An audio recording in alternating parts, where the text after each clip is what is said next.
அன்பார்ந்தோர்க்கெல்லாம் என் அன்பு வணக்கங்கள். இன்று உங்களுடன் லக்னாதிபதி 2ஆம் இடத்துல இருந்தால் அந்த ஜாதகர் என்ன தன்மையில் இருப்பார், எப்படி செயல்படுவார், அவருக்கு என்ன பலன் கிடைக்கும், இதை பற்றித்தான் உங்களோடு பேசுகிறேன். லக்னாதிபதினா யார்? ஜாதகர். 11 பாவகங்களுக்கும் மற்ற 11 பாவகங்களுக்கும் ஒரு காரகத்துவங்கள் ஒவ்வொரு தன்மைகள் இருக்கும். லக்னத்திற்குண்டான தன்மை காரகம் என்றாலே அது லக்ன பாவகம் என்றாலே லக்னாதிபதி என்றாலே ஜாதகர். அந்த ஜாதகரை குறிக்கக்கூடிய லக்னாதிபதி 2ஆம் இடத்திலே அமர்கிற போது 2ஆம் இடம் குடும்பஸ்தானம் அல்லவா? அப்ப குடும்பத்தின் மேல அதிக பற்றுதல், பாசம், நேசம், குடும்பத்துக்காகவே உழைப்பது, குடும்பத்துக்காகவே சிந்தனை செய்வது, எண்ணுவது, குடும்பம் குடும்பம் குடும்பம் என்று குடும்பத்திற்காகவே வாழுவது. குடும்பம் நல்லா இருக்கணும், குடும்பம் சிறப்பா இருக்கணும், குடும்பத்துக்காக நம்ம அதை செய்யணும் இதை செய்யணும், குடும்பத்தில் இருக்கிறவங்களுக்கு இது கேட்கறவங்களுக்கு வாங்கி கொடுக்கணும், குடும்பத்தில் இருக்கிறவங்களை சந்தோஷம் வச்சுக்கணும், மகிழ்ச்சியா வச்சுக்கணும். இப்படி எந்த நேரம் குடும்பத்தை நன்றாக வைத்துக் கொள்ள வேண்டும் என்று குடும்பத்தினுடைய எண்ணங்கள் மேலோங்கி இருக்கிற அமைப்பு இந்த லக்னாதிபதி 2ஆம் இடத்துல இருந்தா இருக்கு. ஏன்னா 2ஆம் இடம் குடும்பஸ்தானம். சரி, லக்னாதிபதி 2ல் இருந்தா குடும்பத்தின் மேல் அதிக அக்கறை, ஈடுபாடு இருக்கணும். ரைட். குடும்பம் சிறப்பாக இருக்குமா? சிறப்பாக இருக்க வேண்டும். ஏன்னா குடும்பஸ்தானம் ரைட்டு. குடும்பத்துக்கு மேல ஜாதகத்துக்கு அக்கறை இருக்கு. அது குடும்பஸ்தானத்துல லக்னாதிபதி இருக்கார். ஆனால் குடும்பம் சிறப்பான குடும்பமாக அமைய வேண்டும் என்றால் 7ஆம் அதிபதியும் 7ஆம் இடமும் சுக்கிரனும் நன்றாக இருக்கணும். ஒரு பலன்னா ஒரு தன்மையில் மட்டும் ஒரு பலன் கிடைக்காது, எல்லா தன்மைகளும் சேரணும். குடும்பம் சிறப்பு. 7ஆம் இடம் வாழ்க்கை துணை குறிக்கும். 7ஆம் அதிபதி வாழ்க்கை துணையை குறிப்பார். சுக்கிரன் தாம்பத்தியத்தை குறிப்பார். அப்ப இவங்களும் 7ஆம் இடம் நல்லா இருக்கணும், 7ஆம் அதிபதி நல்லா இருக்கணும், சுக்கிரன் நல்லா இருக்கணும். யாரும் கிடக்கூடாது. அப்போ 3 பேர், அவங்களும் 7ஆம் அதிபதி, 7ஆம் இடம், சுக்கிரன், 2ஆம் அதிபதி. 1ஆம் அதிபதி 2ல் இருக்கிறார், ரைட்டு. இந்த 2ஆம் அதிபதியும் கெடாம எல்லாமே சிறப்பாக இருந்தால் மிகச்சிறந்த குடும்பமாக அமையும். எந்த குறையும் இல்லாத குடும்பமாக, நிறைவான ஒரு மனநிறைவான சிறந்த குடும்பம். இந்த சொல்றாங்க இல்லையா, நல்லதொரு குடும்பம் பல்கலைக்கழகம், அப்படி ஒரு நல்லதொரு குடும்பமாக அமைந்துவிடும்.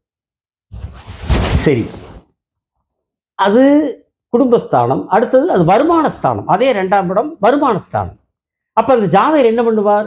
அந்த குடும்பத்திற்காக வருமானத்தை தேடி ஓடிக்கொண்டே இருப்பார். வருமானம் சம்பாதிக்கணும், பணம் சம்பாதிக்கணும். அப்பத்தானே எல்லாம் இவங்களுடைய குடும்பத்தில் இருக்கிறவங்க மகிழ்ச்சியாக வச்சிருக்க முடியும், குடும்பத்தை சிறப்பாக நடத்த முடியும். பணம் வேணும். அப்ப அந்த பணத்தை தேடி ஓடுவார் ஜாதகர். நம்ம தன்னுடைய குடும்பத்துக்காக சம்பாதிக்கணும். எவ்வளவு சம்பாதிச்சாலும் குடும்பத்துக்கு, எத்தனை சம்பாதிச்சாலும் குடும்பத்துக்கு, எப்ப சம்பாதிச்சாலும் குடும்பத்துக்கு சம்பாதிக்கணும், குடும்பத்துக்கு சம்பாதிக்கணும், குடும்பத்துக்கு தேவையானது வாங்கி கொடுக்கணும், நல்லா வச்சிருக்கணும். இதுக்காக வருமானத்தை தேடிக்கொண்டே இருப்பார், ஓடிக்கொண்டே இருப்பார். சம்பாதிக்கணுங்கிற அந்த எண்ணத்தோடயே இருப்பார் குடும்பத்துக்காக.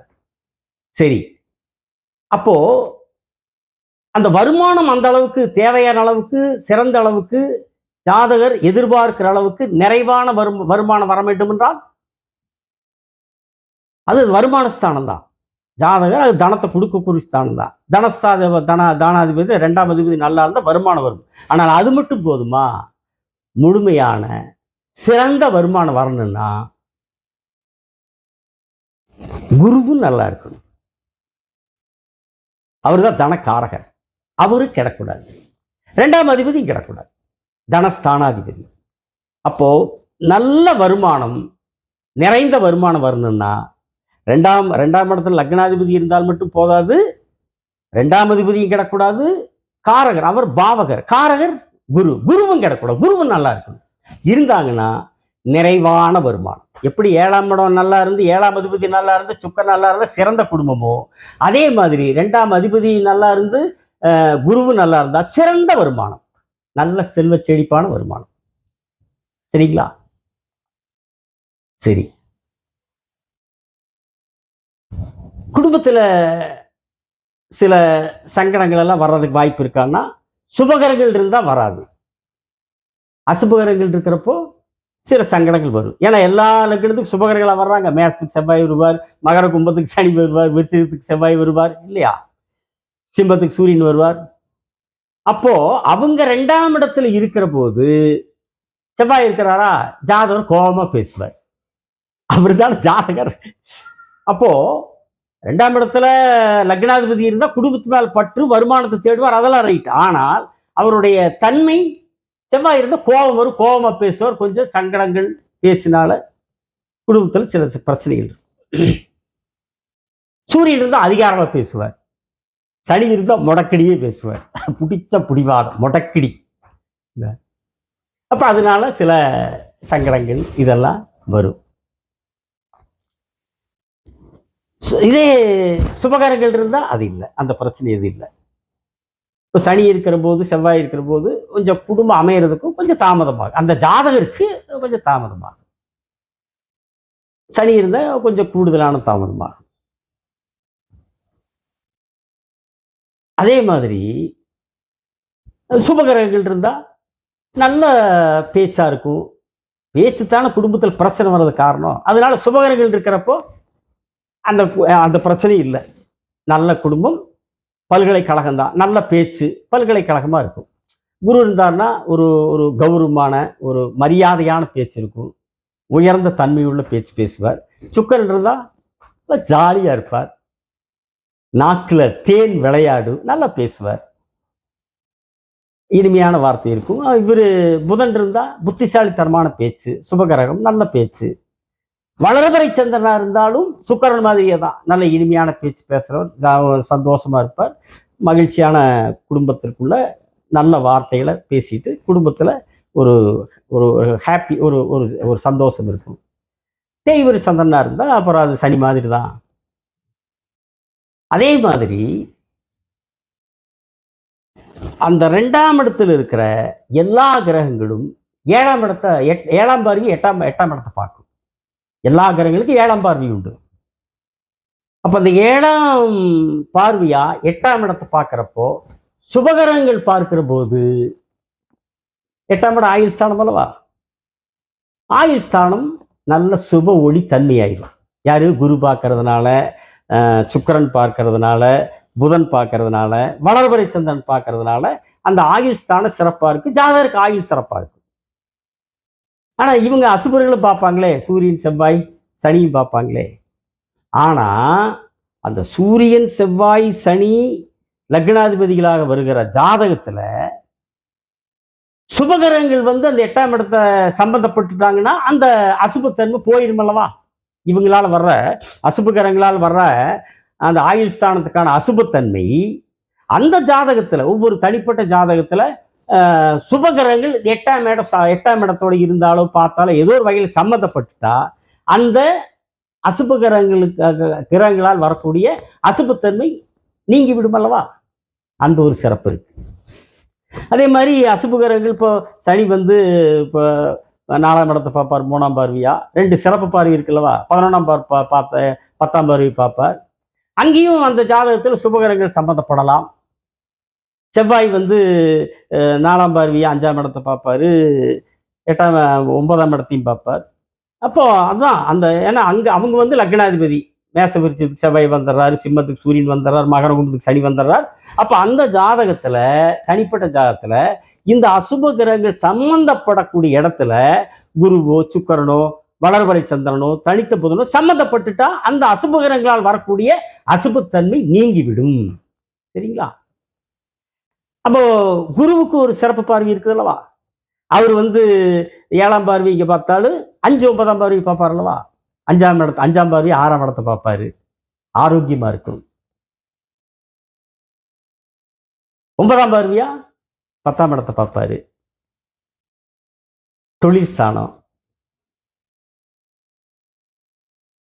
1ஆம் அதிபதி 2ல் இருந்தா வாக்கினாலும் வருமானம் உண்டுன்னு ஒரு விதி இருக்கு. ஜாதகர் பணத்தை சேமிப்பாருங்கிற விதி இருக்கு. சுபகரங்கள் இருக்கும்போது சேமிப்பார், பணத்தை சேமிப்பார். நம்ம ஆளுகிற நம்ம செவ்வாய் நம்ம சூரியன்லாம் இருந்தால் விரைய செலவு விரைய செலவு பண்ணுவாங்க அசுபர்கள் இருக்கிறப்போ. சுபகரங்கள் இருக்கிற போது சேமிக்கக்கூடிய தன்மை இருக்கும். அது சேமிப்புக்கு உண்டான விதியும் அந்த 2ஆம் இடத்துக்கு இருக்கு. அதோட வாக்குனால வருமானம் வரும் அப்படிங்கிற ஒரு விதியும் அந்த 2ஆம் இடத்துக்கு இருக்கு. 1ஆம் அதிபதி போய் 2ஆம் இடத்துல இருந்தா பேச்சினால் வருமானம் இருக்கும். அதுல குரு 10ஆம் இடத்தோட சம்பந்தப்படுகிற போது மிகச்சிறந்த அளவிற்கு பேச்சினால் வருமானம் வரக்கூடிய அமைப்பு அந்த ஜாதகத்துக்கு ஏற்படும்.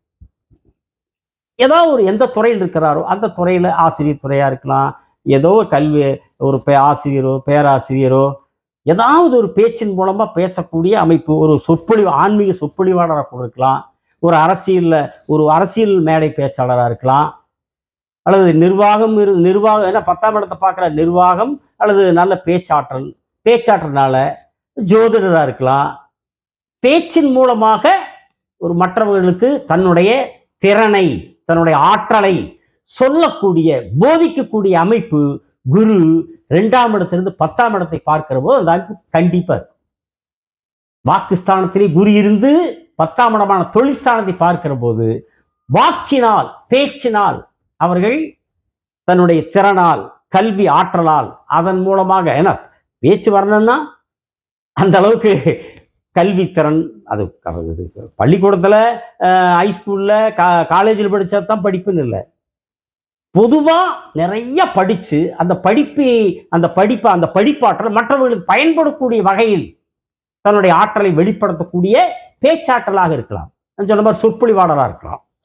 அப்படி பேச்சின் மூலமாகவும் குரு பகவான் 2லிருந்து 10ஆம் இடத்தை பார்க்கிற போது இப்படிப்பட்ட சிறந்த பலன் அந்த ஜாதகருக்கு கிடைக்கும் என்று சொல்லி, பொதுவாக லக்னாதிபதியான 1ஆம் அதிபதி 2ஆம் இடத்தில் இருப்பது சிறப்பு. இன்னொன்று சொல்லுகிறேன், அந்த லக்னாதிபதியினுடைய தசை வருகிற போது அது சுபகிரகமாக இருந்தாலும் சரி அசுபகிரகமாக இருந்தாலும் சரி, அந்த லக்னாதிபதி 2ஆம் இடத்திலிருந்து தசை வருகிற போது மிகச் சிறந்த அற்புதமான மனநிறைவான பூரணமான நல்ல பலனை அந்த லக்னாதிபதி 2ஆம் இடத்துல இருந்து அந்த ஜாதகர்களுக்கு தருவார்கள், வழங்குவார்கள் என்று உங்களிடத்திலே அன்புடன் சொல்லி, மறவாமல் சப்ஸ்கிரைப் செய்யுங்கள், பெல் பட்டனை அழுத்துங்கள் என்று கூறி, அடுத்த காணொளியில் லக்னாதிபதி 3ஆம் இடத்திலே இருந்தால் என்ன பலன் என்பதை குறித்து உங்களோடு பேசுகிறேன். முதல்ல லக்னாதிபதி லக்னத்தில் இருந்தால் என்ன பலன் என்பதை குறித்து உங்களோடு பேசினேன். இன்று லக்னாதிபதி 2ஆம் இடத்திலே இருந்தால் என்ன பலன் என்பதை குறித்து பேசியிருக்கிறேன். அடுத்த காணொளியில் லக்னாதிபதி 3ஆம் இடத்திலே இருந்தால் என்ன பலன் ஜாதகருக்கு வழங்கும் தரும் என்று உங்களிடத்திலே கலந்துரையாடுகிறேன் என்று அன்புடனும் பணிவுடனும் சொல்லிக்கொண்டு விடைபெறுகிறேன். வணக்கம், நன்றி.